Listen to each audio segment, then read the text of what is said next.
Hey, what is going on, you guys? It is Jake, and welcome back to another FHT Sports video. Or, as I should say, the Hockey Kid. Apparently, that is my new nickname. So, yeah, welcome back to another Hockey Kid video. And just like last video, we will be playing some NHL 18 while I talk about this. So, big trade that just went down here. Max Domi has been traded to the Arizona Coyotes in exchange, Max Domi has been traded to the Montreal Canadiens for Alex Galchenyuk. So,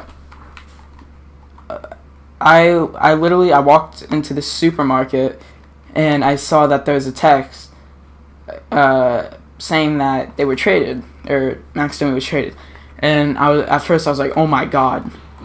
Because Arizona obviously needs that scoring, and they also need a number one centerman. And for years, people have talked about how Galchenyuk has been underused in Montreal. You have like a potential first line player playing on the third line.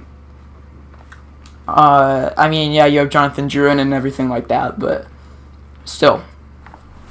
But Let's compare stats here. So Max Domi is 23 years old.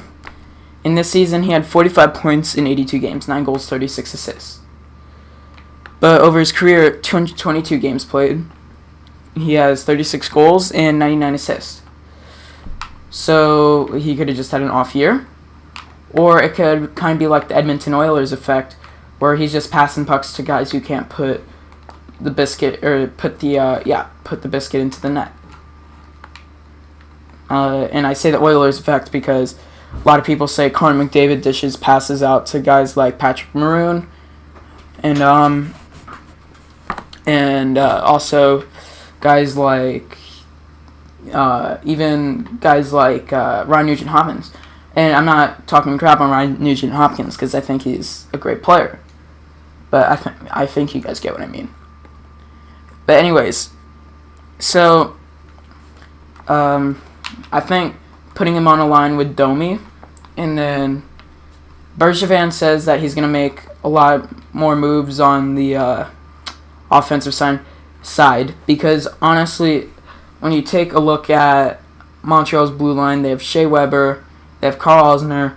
I mean, Carl Alzner is not the best defenseman, but he's decent on the top four.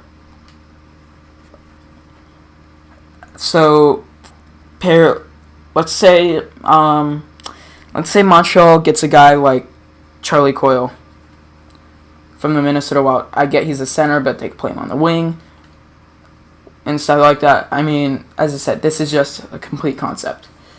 Like that first line right there, that'd be a decent first line. I feel like any line that has Domi and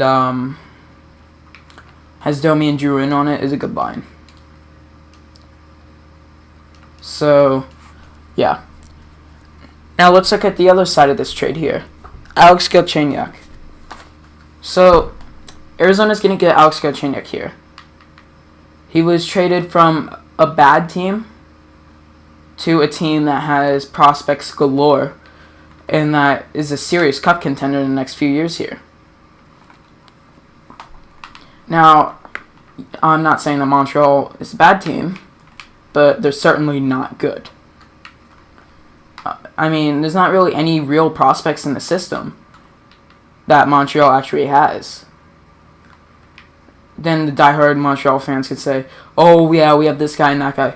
I'm talking about the ones that are NHL ready within the next few years, meaning next 2 years, next year, whatever it is. Then you have a team like Arizona who you have Jacob Chikrin, who, yeah, he's young, but he's still, he could be like a top 6D, defenseman instead of being on the scratch list, or even like a top 2. Do I see him being a top 2? No, but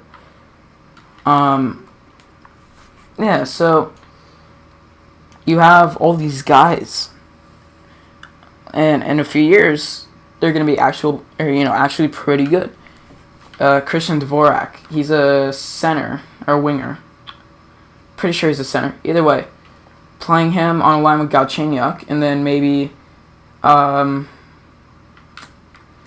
maybe like a Derek Stefan, something. That'd be a good line. And let me touch on Derek Stefan for a minute. They played Galchenyuk as a center in Montreal for, I think, a little bit. Quote me if I'm wrong. But I think that this team will sink to the first overall draft pick here in a few years. Because everybody loved Galchenyuk. He was an assistant captain for the Montreal Canadiens. At least I believe he was. But yeah, then guys like Brendan Gallagher are going to start to want out. They're going to start playing worse. Max Pacioretty, the captain, he's already been rumored to getting traded.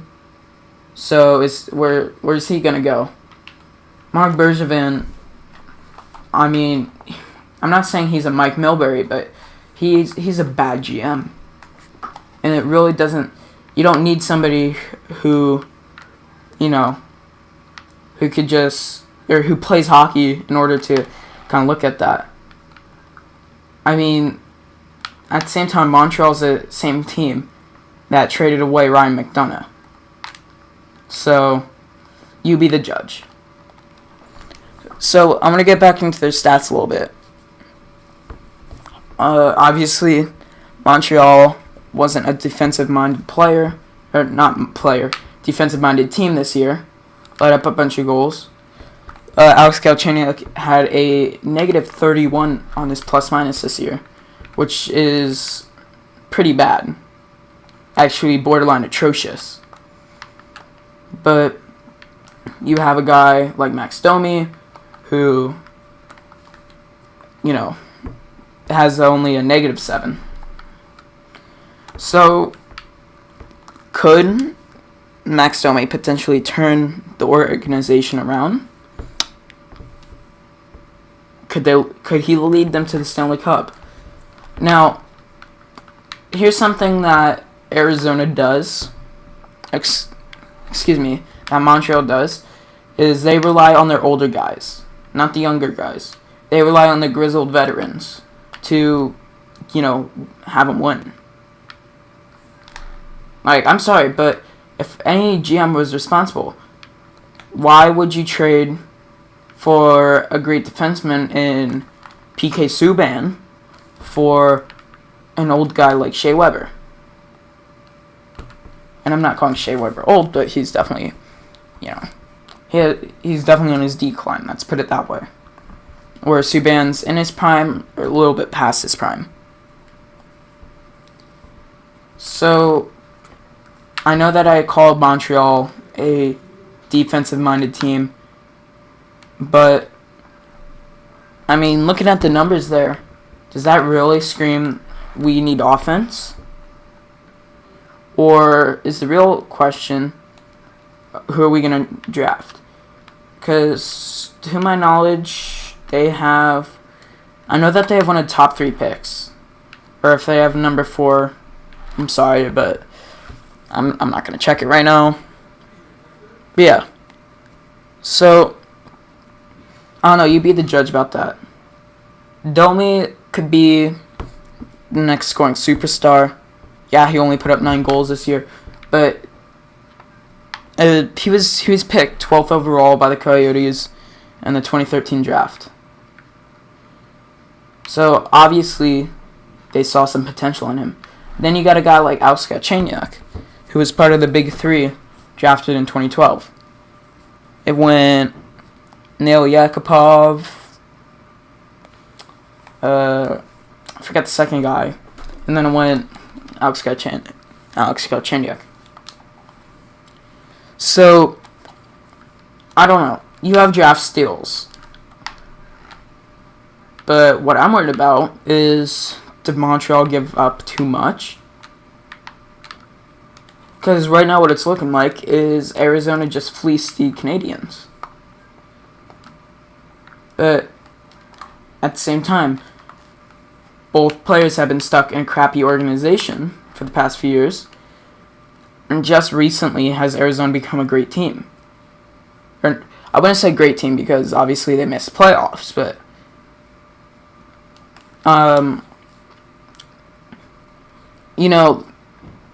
obviously I'm going to bring up the prospects thing again.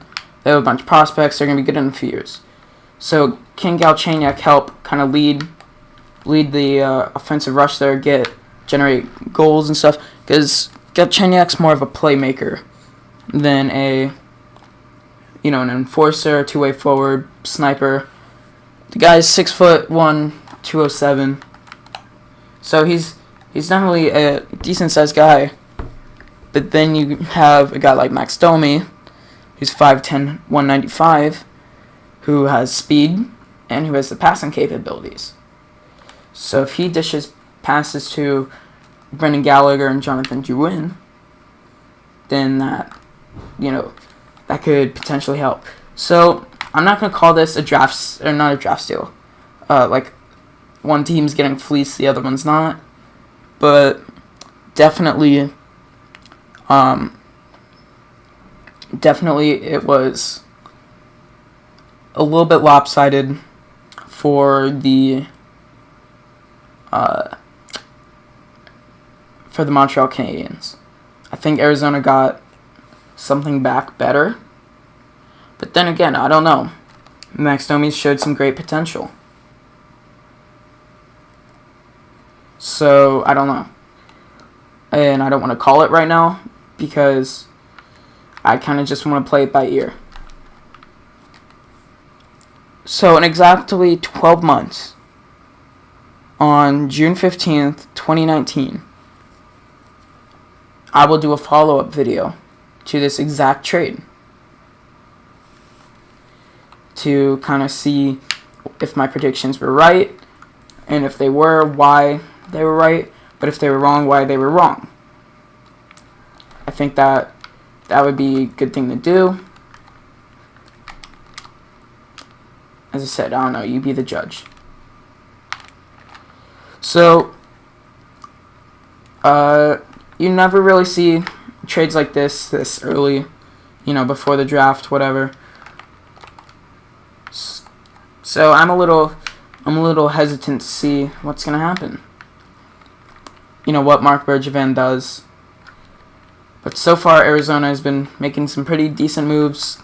Obviously, acquiring Antti Ranta, Derek Stepan. So I'm excited to see the future for both teams. And I feel like both teams could potentially return to the playoffs in the next 2-3 years. If they play their cards right. So, that's going to do my little wrap-up for this video. If you guys liked it, please make sure to like, comment, and subscribe. Helps. Every like helps. And all it takes is 2 seconds. It takes push of a button. So, if you could help us out by liking, subscribing, commenting, that would be great. So, yeah, that'll wrap this one up. And I will see you guys later. Have a great